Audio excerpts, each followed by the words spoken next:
welcome to another episode of AI Theater. And it's almost President's Day, so we decided we wanted to do a president's theme for our scripts. And so we present to you 3 scripts about different presidencies, which is good. I'm glad none of us had like replicants. Yeah. We all chose our presidents differently. So we're going to start with my script, and I chose Hoover, 31st president of the United States, I believe. And we're just going to get into it. So, Circus of Ghosts is what this script is called. A young, wide-eyed Herbert Hoover, all of 9 years old, stands awkwardly in the bustling common room of the orphanage. Sister Agnes, a no-nonsense nun, leads him towards a group of rowdy orphans. Here's our newest addition, young Herbert Hoover. Say hello, Herbert. Hi? The other orphans, a ragtag bunch of misfits, eye Herbert curiously. The leader, a scrappy kid named Tommy, approaches with a mischievous grin. Well, look who just rolled into town. Herbert, huh? You got any special talents? I could juggle a bit. Juggling, eh? We got ourselves a little circus act. The other orphans start chanting, "Juggle, juggle, juggle." Herbert reluctantly takes out 3 apples from his pocket and attempts to juggle. Carrying around apples. It's a clumsy start, but he manages to keep them in the air for a few seconds. Very good, Herbert. Now, off to your chores. Herbert heads to the kitchen, where a grumpy cook, Mrs. O'Malley, is in charge. You're new, aren't ya? Well, you better start peeling these potatoes faster than a rabbit outruns a fox. Yes, ma'am. Faster than a rabbit. As Herbert peels potatoes with lightning speed, the orphans gather around, watching in awe. I think we just found our own potato peeling prodigy. The orphans cheer, and Herbert continues peeling potatoes with exaggerated flair, turning a mundane chore into a spectacle. Interior common room night. The orphans sit around a makeshift campfire using stolen candles from the chapel. Tommy hands Herbert a can of beans. Welcome to the club, Herbert. Life may be tough, but with a little flair, it's a circus. The orphans raise their cans in a makeshift toast, and Herbert, still getting used to his new family, can't help but smile. Fade out. Interior, dormitory, night. The room is dimly lit by the moon filtering through the small windows. Herbert, troubled by Tommy's circus comment, tosses and turns in his bunk. The laughter and camaraderie from earlier in the evening now echo as haunting whispers. Circus act. I'm more than that. Unable to shake off the hurt, Herbert slips out of his bunk and stealthily makes his way to Tommy's bed. The room is silent except for the occasional snore from sleeping orphans. He stands over Tommy, who is blissfully unaware of Herbert's presence. Herbert takes a deep breath, regret and anger swirling within him. He lifts the pillow, hesitates, and then fade out. Interior circus tent night. The dazzling lights, this is also a time jump, to present day. The dazzling lights of the circus cast a kaleidoscope of colors across the tent, and melodic laughter of families enjoying the show fills the air. President Herbert Hoover, now a seasoned leader, sits with his family in the VIP section. His wife, Lou, and their children immerse themselves in the spectacle. Surrounded by joyous revelry, Herbert's gaze turns inwards, the weight of years etched on his face. The circus performers captivate the audience, but Herbert's thoughts drift to a haunting memory from his past. Flashback. Flashback, interior orphanage dormitory night. A young Herbert grapples with the sting of Tommy's hurtful words. In a moment of anger and desperation, he contemplates an act of revenge. Sister Agnes intervenes, steering him away from a dark past. Present day. Herbert's eyes betray a complex mix of emotions as he observes the jubilant scene. A subdued smile flickers on his lips, masking the turbulence within. A circus act, they said. The center ring of a different circus I've become. He reflects on the paths not taken, the struggles endured, and the scars hidden beneath his presidential facade. The laughter around him becomes a distant echo as he contemplates the price paid for success. You all right, Herbert? Yes, my dear. Just thinking about an old friend who is no longer. He would have enjoyed this circus.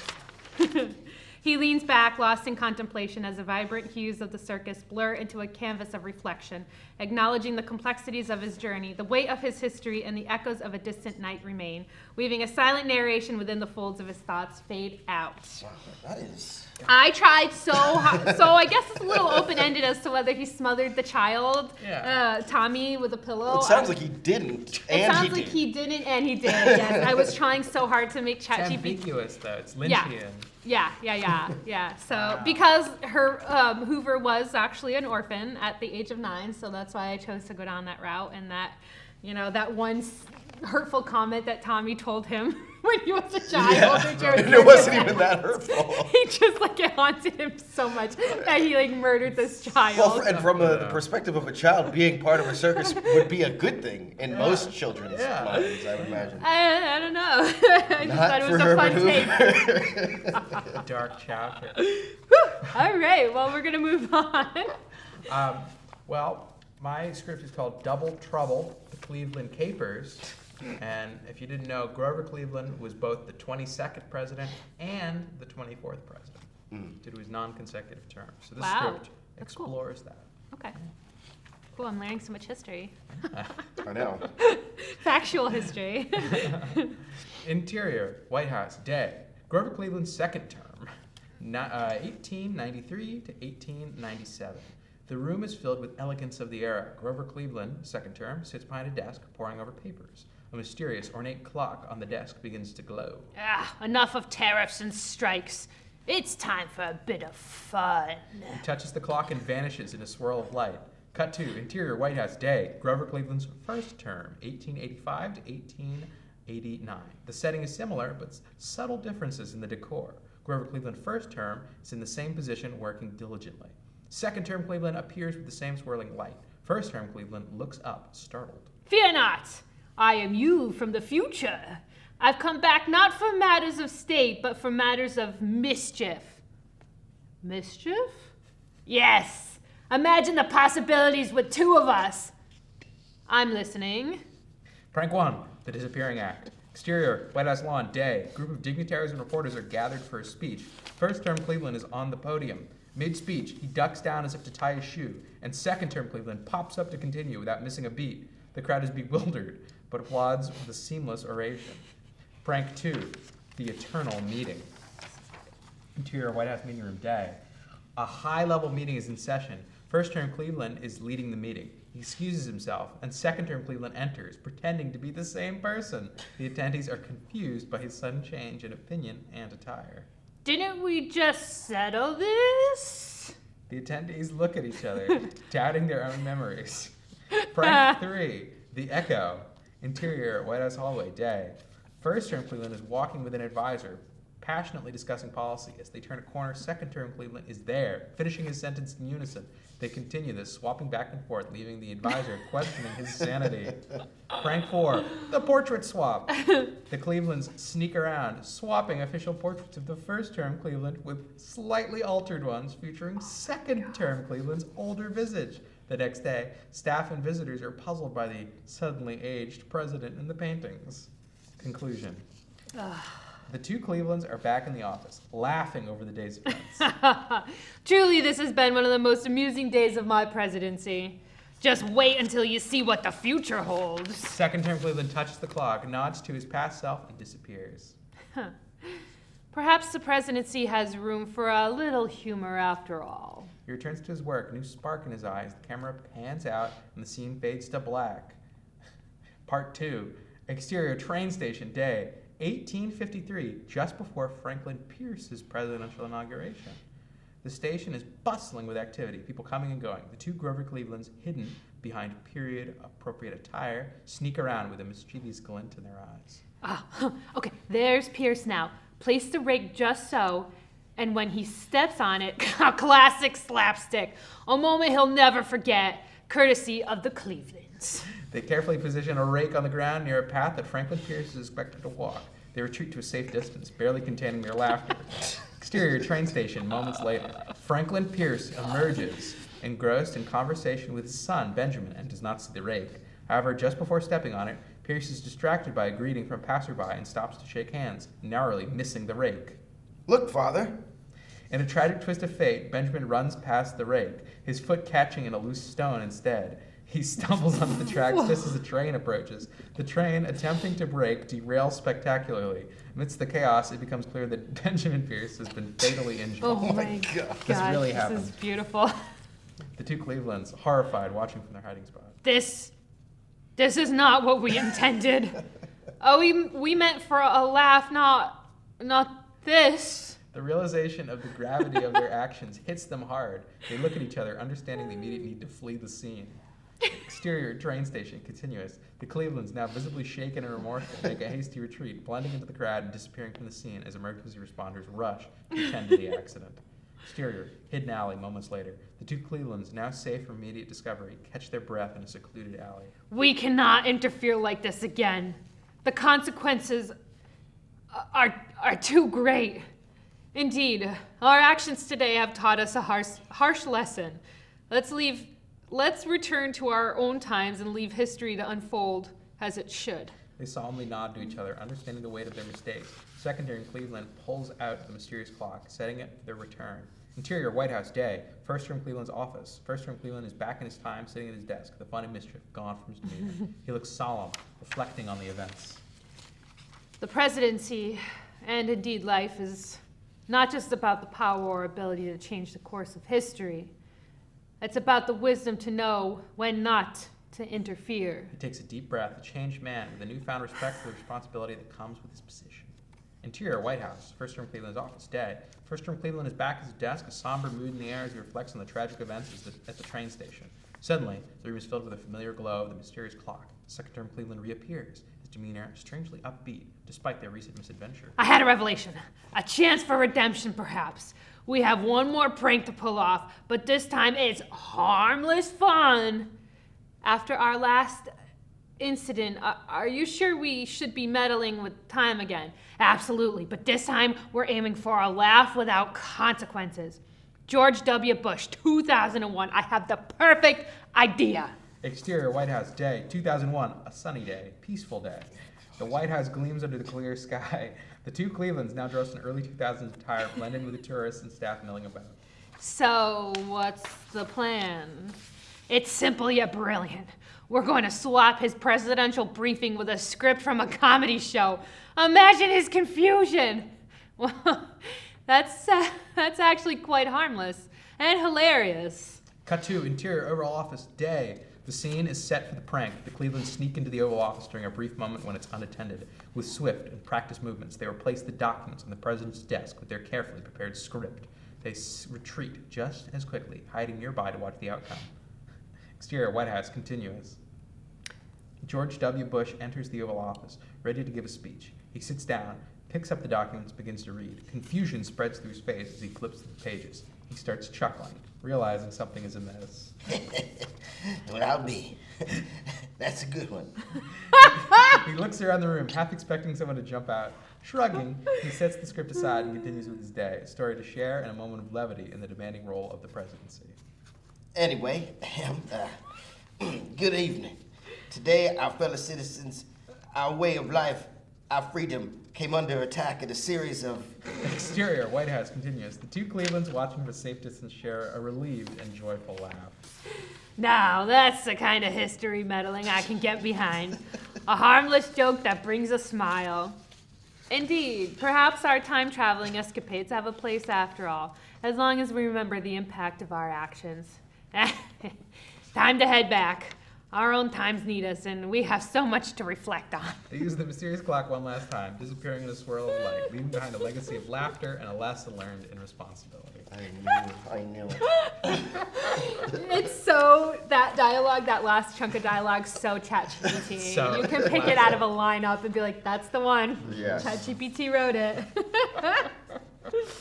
Mine, Oh, I forget who I was playing in this one. I apologize. Tilden? you'll play Hayes. Oh, Hayes, okay.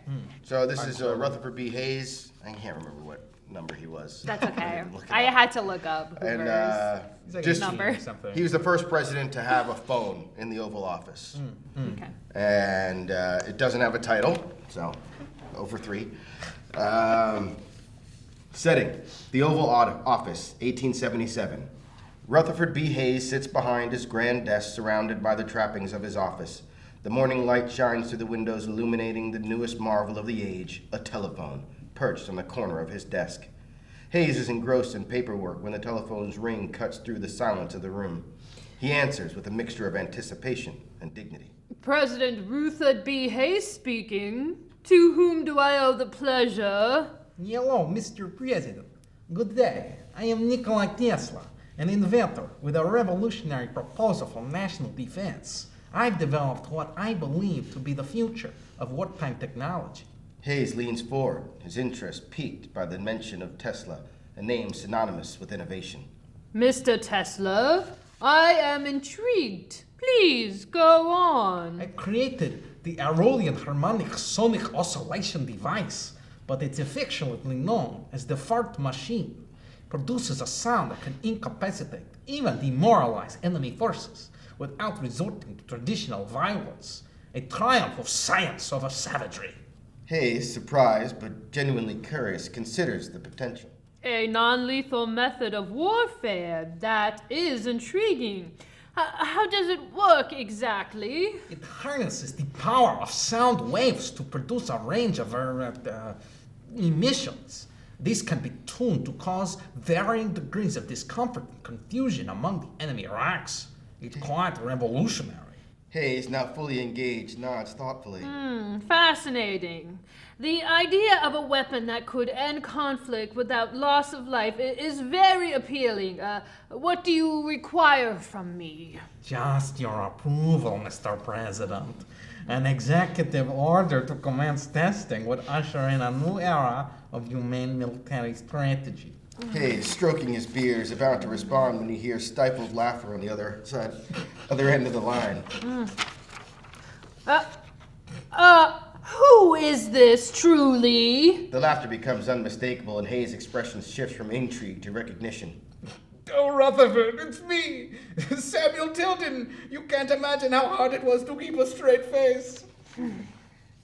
Samuel, this is beneath you. Good day. Hayes hangs up, a smirk on his face despite himself. He shakes his head, amused and bemused by the audacity of the call. For a moment, the burdens of presidency seem lighter as he returns to his work with a chuckle. The Oval Office the following day. President Rutherford B. Hayes is at his desk surrounded by the trappings of the position. I guess it's going to do that again. President Hayes is in deep thought over a document when the telephone rings. Breaking silence, with a resigned sigh, he answers, prepared for the unexpected. President Hayes speaking. Mr. President, this is Fyodor Dostoevsky. I have turned my literary attention to the American condition, inspired by your wife's noble commitment to temperance. My new work, The Lemonade Diaries, seeks to explore the soul of America through these lens. Hayes, taken aback by the audacity and absurdity of the claim, is momentarily speechless. Mr. Dostoevsky, it is surprising to hear from you. Could you share a portion of this work? Of course, Mr. President. In the grand tapestry of life, it is not the vodka, nor the wine that weaves the strongest bond among men, but the humble lemonade. It is Lucy's elixir that brings forth the true essence of the American spirit, sober, steadfast, and sparkling with the promise of purity. Hayes, now fully aware of the farcical nature of the call, struggles to maintain his composure. Oh, that is quite the interpretation, Mr. Dostoevsky. However, I find it hard to believe that the esteemed author of Crime and Punishment would concern himself with lemonade in the White House. But Mr. President, life is filled with unexpected. It is these simple joys that illuminate the dark corridors of our experience. I insist on visiting the White House to discuss how the Lemonade Diaries can inspire a nation to virtue. Hayes, recognizing the conversation for the mockery it is, reaches his limit. While I admire your creativity, I must decline. The White House is not a stage for the farcical, and my wife's temperance is not a subject for amusement. Tilden, still in character, begins to protest, but Hayes cuts him off, hanging up the phone with a definitive click. He sits back in his chair, rubbing his temples. The absurdity of the situation is not lost on him, but the disrespect implies leaves a sour taste. The Oval Office, a battleground for political tension and personal resolve. President Rutherford B. Hayes, wary from a week of deceptive calls, faces a new challenge as the telephone rings, a symbol of innovation now tainted by intrigue. The phone's sharp ring breaks the silence. Hayes, bracing himself, answers with a tone of edged suspicion. President Hayes. Excuse me, Mr. President. This is Frederick Douglass.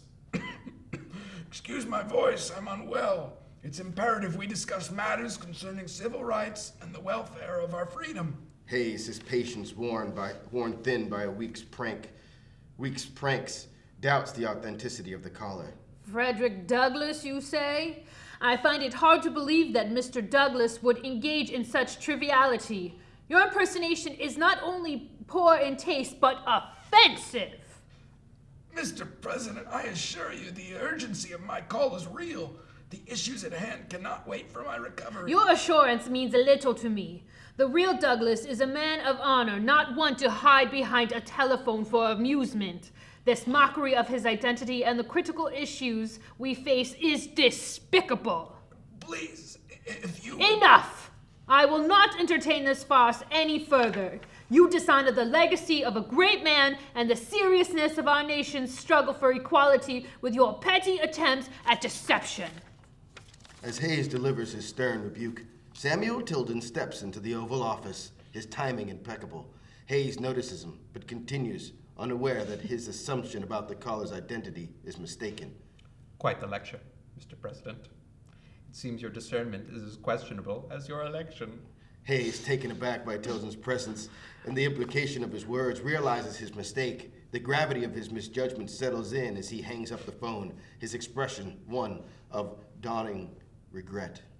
Your amusement at this situation is appalling, Mr. Tilden. It's clear your intentions are to undermine, not to unify. Undermine? Perhaps. But let's not pretend your presidency began on firm ground.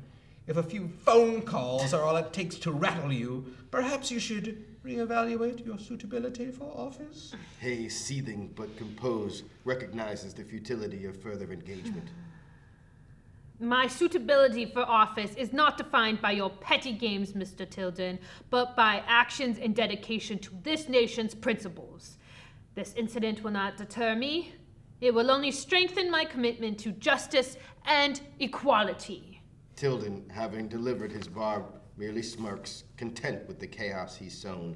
Hayes, though shaken, is undeterred, the weight of his office and the responsibilities it entails clearer than ever. The end. I think that's hilarious. Oh my god. I think all of these scripts They all were had very something. funny. They all had something. I wanted there to be a little bit more tension between the two, but they just, it's like ChatGPT. ChatGPT takes at it. It cannot do Yeah, conflict. and it's like it couldn't do, like he could not make either of them like funny. Yeah. They weren't funny characters. Yeah. Like no matter what you do, the reading of it was funny, but Yeah. like the dialogue itself just doesn't have like my jokes I behind do it. think the idea of Dostoevsky writing a book called The Lemonade Diet his follow-up to Warren. I wanted it to be Dostoevsky because he's such a serious writer, and then it was known that Rutherford B. Hayes, they didn't serve alcohol in the White House when he was there. They only pretty much, his wife just served lemonade all the time. Oh, okay. And so that's why Dostoevsky wrote about the lemonade. Gotcha. Okay. Yeah. That makes sense. So we're learning a lot about history. This is our most educational episode. Exactly. That's what we're here to do. I'll never forget that Calvin Coolidge grew up in an orphanage. Oh, Hoover. Yeah. Yeah, Hoover. Already forgot. Yep, Hoover was actually an orphan at 9.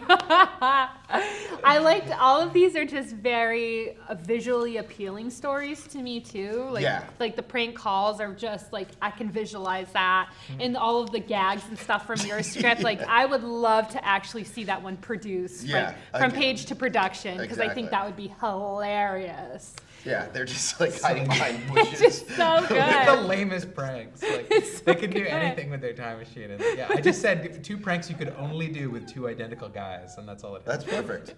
That's I awesome. I would keep that script handy and Yeah, like yeah. maybe someday make that an actual little thing, because it's a sketch, Oh, because it's man. hilarious. But yeah, honestly, really impressed with all 3 of the scripts. I thought they were all pretty good in their own ways. So nice job. Cool. And happy President's Day. Yeah, it's a riveting holiday. And we'll catch you guys in the next episode. See you See ya. later.